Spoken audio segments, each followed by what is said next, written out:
The Greenland winter was a predator that usually hunted in silence, stalking the lungs with frost and the mind with isolation.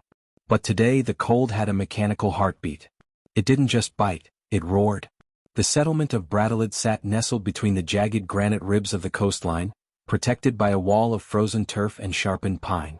It was a fortress of survival, a place where the sun was a rare gift and the sea was a harsh mistress. But the sea had brought something more than cod and driftwood this morning. It had brought the frost tide. I am Skane, and my beard has frozen in the spray of every sea from Vinland to Miklagard. I stood atop the southern rampart, my hand gripping the hilt of a broadsword that felt like a splinter of ice in my palm.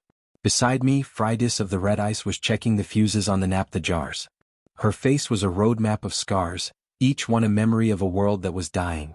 "They're coming from the shelf, Skane," she hissed, her breath a white plume in the sub-zero air. "The ice isn't breaking. It's crawling." She was right. 2 miles out in the bay, the massive glaciers weren't calving into the water. They were rising. 3 glacier crackers, obsidian alien vessels the size of cathedrals, breached the surface of the frozen sea.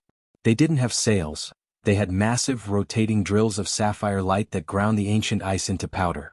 From the bellies of these ships, the cryo-harvesters emerged.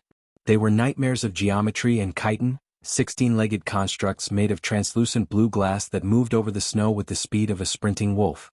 They didn't carry swords. Their forelimbs were hollow tubes of pressurized chrome, connected to internal tanks of liquid nitrogen. "Bork, reload the stones," I screamed. At the center of the yard, Bork the mason was a titan of muscle and soot. He and his crew were cranking the winches of the sun throwers, heavy catapults reinforced with iron bands. They weren't loading ordinary rocks. They were loading boulders of volcanic basalt, etched with naphtha runes by the village seer. Fire. The catapults groaned, the heavy arms swinging with a sound like a ship's mast snapping. The basalt boulders streaked through the twilight, trailing arcs of orange fire. They hit the first wave of harvesters just as they reached the base of our walls. The impact was a symphony of destruction. The naphtha runes ignited upon contact, releasing a chemical fire that didn't just burn, it clung. It was a liquid flame that ate through the alien glass, turning the harvesters into shrieking pillars of melting blue slag. But the harvesters were a tide that didn't know how to ebb. The lead construct slammed into the gate, its weight shaking the very foundations of the settlement. It raised its pressurized limb and unleashed the breath of the abyss. A jet of liquid nitrogen, white and blinding, lanced through the gaps in the pine gate. I watched in horror as a dozen of my best huskarls, men who had survived 100 raids, were caught in the spray. They didn't bleed. They didn't scream. They simply turned white. Their armor, their skin, their very eyes became brittle as glass.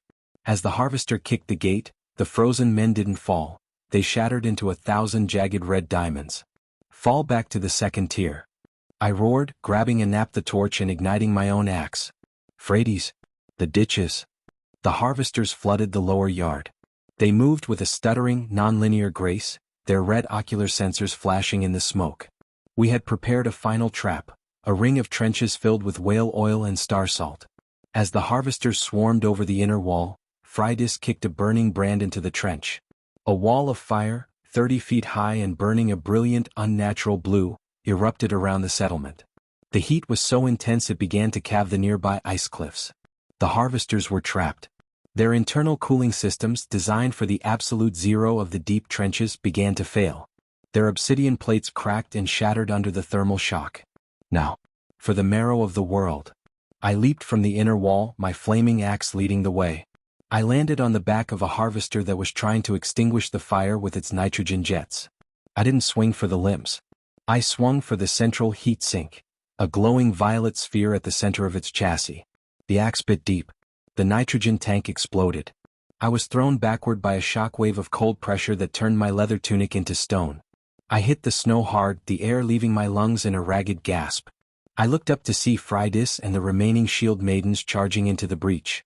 They fought like valkyries, their blades wreathed in oil fire, hacking through the disoriented machines. Bork wasn't using the catapults anymore. He had grabbed a massive iron sledgehammer and was shattering the frozen harvesters like they were simple sculptures. Every strike sent a spray of sapphire fluid and glass shards into the air. The glacier crackers in the bay realized the tide had turned. They began to retract their drills, the obsidian hulls glowing with a defensive violet light. They didn't want a war of attrition, they wanted an easy harvest. With a sound like a mountain collapsing, the ships slid back into the black water, leaving their infantry behind to be slaughtered. The last harvester was cornered against the Great Hall.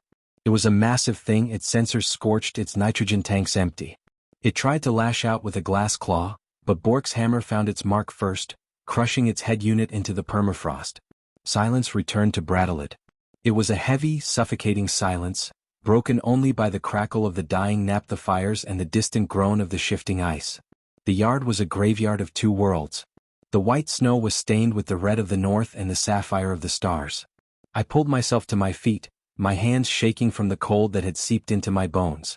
My axe was a blackened ruin, the fire extinguished. I looked at my people. We were few. We were scarred.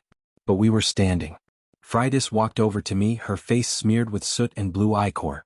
She looked at the bay, where the ripples of the alien ships were already being smoothed over by the returning ice.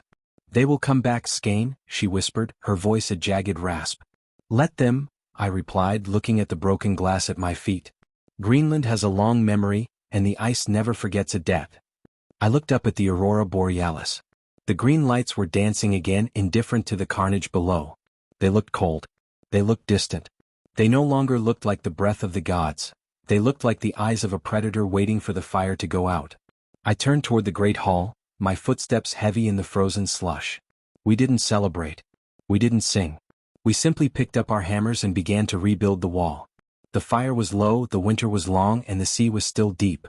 The snow began to fall again, soft and white, covering the shattered glass and the frozen dead.